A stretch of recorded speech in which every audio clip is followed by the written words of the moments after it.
This was the U.S. response to the massive Houthi attack on March 15th. In the early morning hours of March 16th, the United States made it clear that this fight was far from over. Beginning just after midnight, U.S. forces continued their offensive against secondary targets that had not been hit during the first day of battle. However, little did the Americans know, the Houthis had one last trick up their sleeve. At approximately 12:30 a.m. on March 16th, the crews aboard both the USS Stout and USS Jason Dunham, unfazed by the previous night's attack, executed a perfectly timed strike. Right on schedule, both ships launched a volley of Tomahawk cruise missiles. With this strike, the Houthis lost their primary base used to launch small boats and unmanned surface drones. But while this was a significant blow, the U.S. was only getting started. Back in Turkey, the B-1 bombers that had attacked Yemen 12 hours earlier returned to base, refueled, rearmed, and launched again. This time with fresh crews, full fuel tanks, and new targets. At approximately 4:15 that morning, the B-1s unleashed another volley of AGM-158 JASSM missiles. With a standoff range of at least 370 kilometers, the bombers had little to fear. Houthi air defenses were still in complete disarray. In fact, with virtually every Houthi air defense battery destroyed, the only weapons left to fire back were man-portable systems such as the Soviet Igla or truck-mounted ZSU cannons. Without radar guidance, these weapons could barely reach 8,000 feet. Considering the B-1's service ceiling of 60,000 feet, the bomber crews faced virtually no threat. However, what they didn't know was that this strike on one of the Houthis' primary UAV bases would have major consequences within the next 24 hours.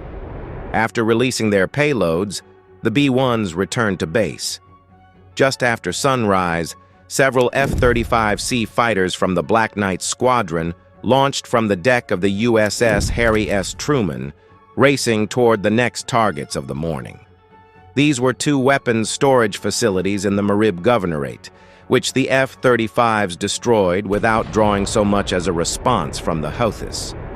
But that silence wasn't because the Houthis were helpless. They were conserving ammunition. As lunch began aboard the Truman Strike Group, combat watchstanders on the USS Gettysburg noticed a familiar sight on their radar screens: inbound air contacts. This time, however, there were many more. The day before, the Houthis had fired just 2 anti-ship missiles at the strike group. Today, they decided to throw everything they had at once. Instead of launching a piecemeal attack, the Houthis attempted to overwhelm U.S. defenses by focusing on a single ship. That ship happened to be the Gettysburg. As the Gettysburg's crew began tracking targets and selecting weapons, the tactical action officer quickly realized there was a problem. Although the ship's SPY radar could track up to 200 targets simultaneously, it could only engage between 12 and 18 at once. With at least 12 inbound missiles detected, the TAO worried that slower threats, such as drones, might slip through during the chaos. That's when a bold plan was formed.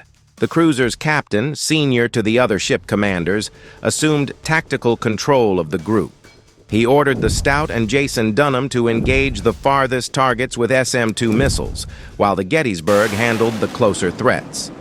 This reduced the Gettysburg's immediate workload from 12 missiles to 8, but the danger was still very real. With only seconds to decide, the captain made a risky call. He ordered the crew to fire 1 SM-2 per target for the first 6 engagements. This went against standard doctrine, which typically calls for 2 missiles per target. But this wasn't a classroom exercise. This was real combat. With a roughly 90% probability of kill against non-aircraft targets, only a few of the SM-2's nearly 10,000 pre-formed metal fragments needed to hit to destroy an incoming missile. And that's exactly what happened. On radar screens, the crew watched one target after another disappear until only 2 remained. Now running low on SM-2s and unsure how long the fight would last, the captain made another unorthodox decision. Although missiles are usually engaged as far out as possible, around 50 miles, the Gettysburg needed to conserve its long-range interceptors. While the ship still had 10,000 rounds of 20mm ammunition for its CIWS, that was reserved for drones. The 5-inch gun was useless against such fast targets. That left one option, ESSM. With nearly 10 aircraft airborne, the U.S. had more than enough capability. Over the next 7 hours, wave after wave of drones were destroyed. While exact numbers remain unknown, reports suggest several dozen were shot down. By the end of the battle, U.S. commanders were left stunned by how resourceful the enemy remained. And that's why, in the coming days, the United States has a plan to finally bring the Houthis to their knees.